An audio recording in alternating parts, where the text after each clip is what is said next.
कार्यक्रम हो रहा है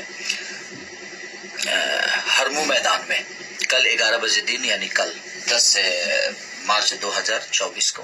तो जी हाँ दोस्तों, भोजपुरी के दबंग स्टार खेसारी लाल यादव का स्टेज शो होने वाला है, तो आप लोग तैयार हो जाइए। झारखंड में कल 11 बजे से, जी हाँ दोस्तों, सुबह 11 बजे से खेसारी लाल यादव का स्टेज शो होने वाला है, तो आप लोग तैयार रहिए। जो भाई लोग झारखंड के आसपास के रहने वाले हैं, इस स्टेज शो को जाकर देख सकते हैं। बहुत ही बड़ा स्टेज शो खेसारी लाल यादव का होने वाला है। साथ में बहुत सारी एक्ट्रेस लोग भी आने वाली हैं, खेसारी लाल यादव के साथ डांस करेंगी। खेसारी लाल यादव आप लोगों का मनोरंजन करेंगे।